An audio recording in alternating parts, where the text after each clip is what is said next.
Role-playing games types. First things to talk about when discussing role-playing games is character creation methods. And there's two main types. Character creation, character advancement, because they are the same thing. Character advancement, as you gain in level, is the same thing as character creation. Generally uses the same some of the same mechanics. I will get into advancement a little bit at the end, but character creation, character advancement are roughly the same thing. Anyway, there's two main types. There's template-based and there's point-based, point-by. The template-based is the one that everyone thinks of when they think of role-playing game, and that is Dungeons and Dragons. And you hear, oh, I'm a level 5 fighter, or I'm a level 3 mage, or I'm a level 20 cleric, or whatever. That is the template system. And what the template-based systems are is you are given a list of basic character concepts that you will see common to the type of setting that you're gaming in. For Dungeons and Dragons, you'll see fighter, rogue, cleric, wizard, bard, or whatever. And then for Star Wars, you will see Jedi, bounty hunter, or pilot, or scoundrel, or so on. Anyway, template system gets a lot of flack because of the perceived lack of options. I shouldn't say perceived lack of options. There is a lack of options. You pick something and then you are stuck with it. In some games, you pick something and there is absolutely no option. You just, hey, I'm going to play wizard and I get this stuff. That's it. I'm going to play fighter and I get this stuff. And that's it. Other template systems, you say, I'm going to play fighter and then I'll pick this and I'll pick this and I'll pick this. Most of these template systems, you also have a race. Races don't modify your character as much in most games. Some races give you option to take some classes other classes can't have, but that's getting frowned upon now, where they want you to have every race be able to do every class. I kind of like every race being able to do every class, so I can't complain. But okay, it limits your options. You are limited to what the game provides. You can't go into Dungeons and Dragons and say, I want to play a were creature. Well, you can. I want to play a undead horror monstrosity or whatever, except in very rarefied campaigns, because they just don't provide those rules for player characters. They do some optional rules, but the rules for playing monsters as characters are very wonky in a lot of these things. Basically, if you try to play something that isn't designed to be played as a player character, you're not going to get very far. Just plain and simple. Template systems, you just go in and you don't have that many options. This isn't to say they're weaker games. Yes, they're more limited, but there is an advantage. It's easier. In a template-based system, you don't have to spend too much time checking every character to make sure they will fit in with the other characters. You are reasonably certain what every fighter is going to be like. You're reasonably certain what every Jedi is going to be like. You're reasonably certain what every police officer is going to be like, or whatever. Because they're built on the same basic set of things. And so it's template system, I like saying it's like walking into a restaurant. You go into a restaurant and you're given a menu. Some restaurants you can only order what is on the menu. Other restaurants you can special order. Um, the more special you order, the more trouble it is. Sometimes the more likely it is that they won't get it right. But you can go into a store and say, I want a chicken fried steak, but I don't want gravy. I want ketchup, and they'll give it to you. Or I want a cheeseburger, but I'm allergic to onions. Please don't give me any onions, and they'll be do that for you. Or I want Swiss cheese instead of cheddar cheese. So it's like, okay. And that's what a template system is. You're walking into a restaurant, you're looking at a menu and say, I think I'll have Elven Fighter Wizard. Can I have that to go, please? Thank you. Oh, did you want a halfling with that? Oh, no, I don't want any halfling right now, thank you. And that's template-based system. Then you have point buy.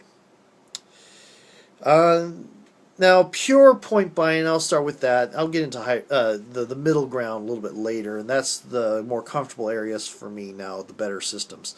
But pure point buy is you'll be given a certain number of points. 200, 350, whatever, depending on the value of the points in a particular system. You're given X amount of points, and with that points, you buy everything. You buy your stats, you buy your powers, you buy your skills, you buy everything piece by piece by piece. And the advantage here is you can get a much more unique character. An incredibly unique character, depending on the flexibility of the system. The hero system was always my favorite. Other people like GURPS. I had bad experience the first couple times I tried GURPS, so it is forever a horrid game system in my mind. I know it's not fair to the game system. It was because of the GM I had, but I hate GURPS. I can't play GURPS just because of that bad GM, unfortunately.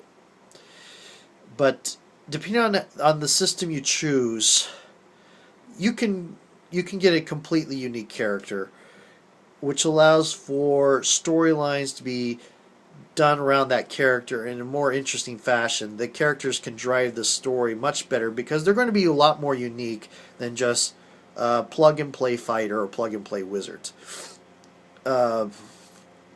The downside is, usually in point-buy systems, there's a lot of math involved.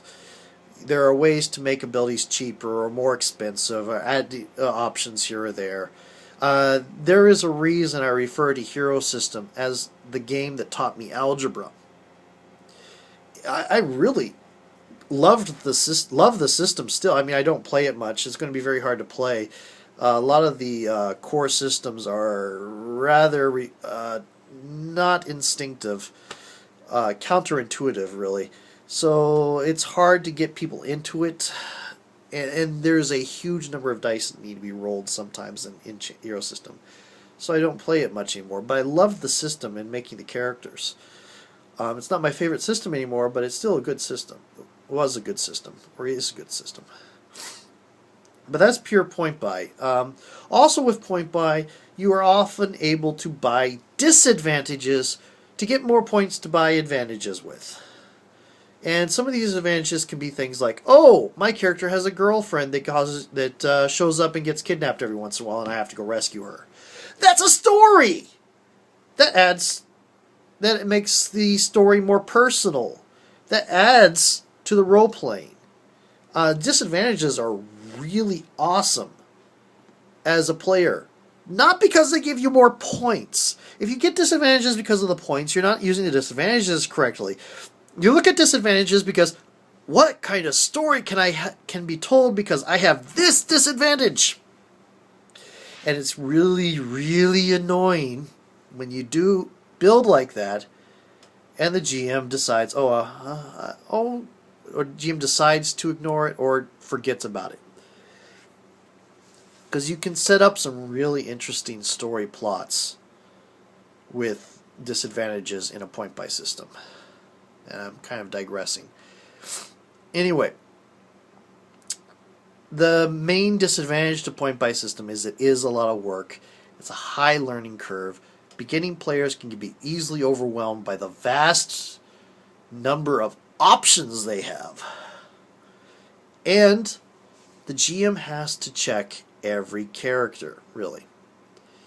With a point-buy system, you pretty much have to have a character creation session, and sometimes more than one. And the GM should sit down with every player and go over their character to make sure that they understood what they're purchasing and that they're not getting a combination that could be problematic to the campaign. So it's a lot of work. It also characters will want to use those disadvantages. Then characters will want to have the story aspects they put in called used. They want their points to be worth something. So it is a lot of work. A template system is like going into a restaurant and ordering off a menu. Point buy system is like walking into a supermarket or just a market, really, and buying all fresh ingredients and going home and preparing a meal from scratch. As long as you have the skill, you will get exactly what you want, but you have to do all the work. Now, in between pure template and pure hybrid, you have this middle ground where most of the role-playing games fall these days. And that's like where you have World of Darkness, where you build a human-type character, and then you add a template on it, or storytelling in general. You build a human character, then you add a template on top of that, which gives these powers that are your supernatural powers for being a hunter or a vampire or a werewolf or whatever. Or you have this other thing where instead of having a massive pool of points, you have X number of ability points, X number of advantage points, and X number of disadvantages, and have this. I'm doing Fate system right now. You have 5 aspects here, and then 5 aspects here, and you have refresh, and so the points you have to spend are segmented. This does reduce your options somewhat, and it clearly does. But really, what it does is it segments things out so that it makes it easier for a new player to have a clearer understanding of what they need to buy and what they need to spend their points on by setting a certain number of points aside for abilities. They know to buy those abilities, and they have this number of points to buy those abilities. Whereas, like World of Darkness and Fate, you say, I have attribute points in World of Darkness or ability points in Fate, and I allocate those. Fine. Whereas in, let's say, Besom, Big Eye, Small Mouth, or Hero System, you have, I have 300 points. I was buy this power, this power, this power, this power, this power. So I forgot to buy my stats. I can only make a really weakling idiot now with powers.